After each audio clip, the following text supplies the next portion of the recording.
Zmogli smo, ker je bila naša vera trdna in ker ni bilo zle misli v naših dejanjih. Nocoj so dovoljene sanje. Jutri je nov dan. Le 25 juin 1991, la population slovène fête sa toute nouvelle indépendance. Plébiscité par une large majorité, le nouvel État se veut démocratique et ouvert à tous. Une loi est même inscrite dans la déclaration d'indépendance pour une intégration rapide des ressortissants des autres régions de la Yougoslavie. Une procédure simple qui demandait aux ressortissants de prouver qu'ils résidaient de manière permanente sur le territoire slovène. Cependant, le lendemain de la déclaration, la Slovénie entre en guerre avec la Yougoslavie, qui n'accepte pas la perte de son territoire. Une guerre qui ne durera que 10 jours seulement, mais qui se répandra sur le reste de la Yougoslavie. Une période instable de l'histoire qui sèmera le doute chez les ressortissants slovènes.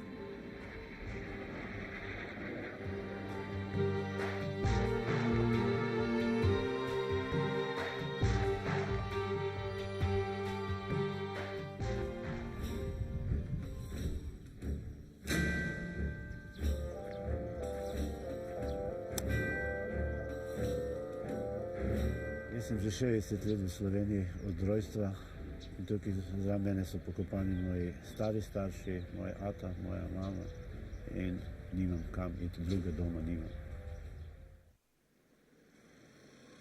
Le 25 février 1992, 8 mois après le jour d'indépendance, le ministère de l'Intérieur supprime 18 000 personnes ayant un statut de résident permanent sans se reposer sur la moindre base légale et sans que le changement de statut soit notifié aux personnes concernées. Na občini enostavno so rekli, da me ne poznajo, da nisem v evidenci, čeprav se poznamo že veliko let. Vprašal sem, kje sem rojen, sem povedal, da v Zagrebu in so me napotili, da se grem tam iskat dokumente, da tle nimajo nič. Les effacés, ou Izbrizani en slovène, est une population provenant des autres républiques constituant la Yougoslavie. Des immigrants vivant sur le territoire slovène depuis de nombreuses années et qui ont eu l'opportunité d'acquérir la citoyenneté slovène lorsque le pays accède à son indépendance. Slovénie est un pays petit, 2 millions d'habitants, et un dixième d'eux, c'est-à-dire 200 000, vivaient en Slovénie comme, on pourrait dire, immigration interne de la Yougoslavie. Ils sont venus des autres républiques de l'ex-Yougoslavie. Tous ces 200 000,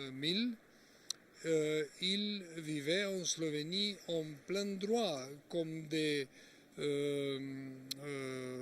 habitants légaux, avec tous les papiers, avec le permis de séjour permanent, aussi avec le droit de vote. La grande majorité de la population en Slovénie avait aussi la citoyenneté slovène de République fédérale.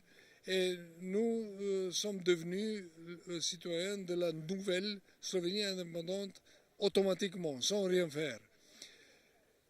Mais pour ceux 200 000, il faudrait qu'ils font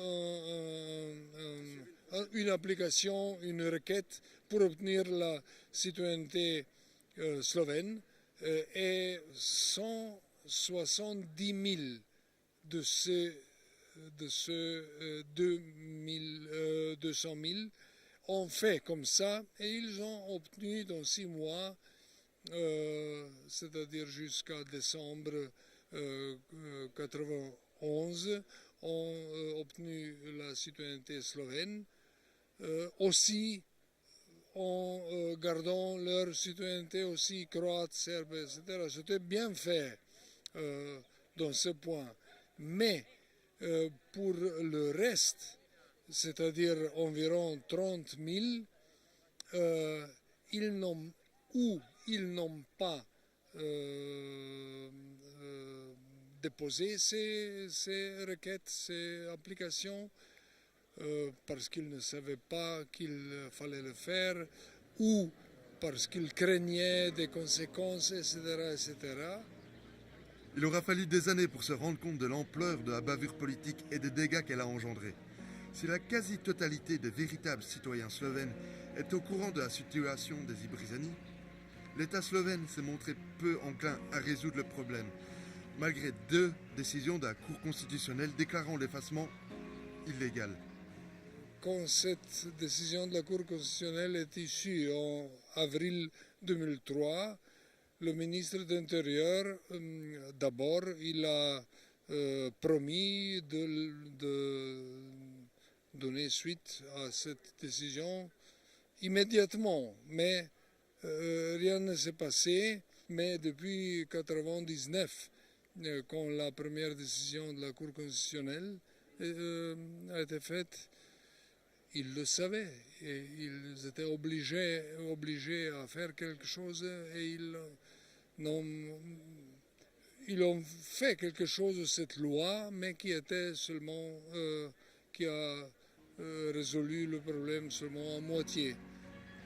Une des raisons de la longueur de l'histoire des Ibrizani est due au fait que les effacés sont considérés par le monde politique comme des spéculateurs qui ont eu la chance d'acquérir la citoyenneté slovène, mais qui ne l'ont pas saisie. Samo prošnjo je bilo treba vložiti. Plačati je bilo treba $600 in treba je bilo vložiti pisno prošnjo. Samo to.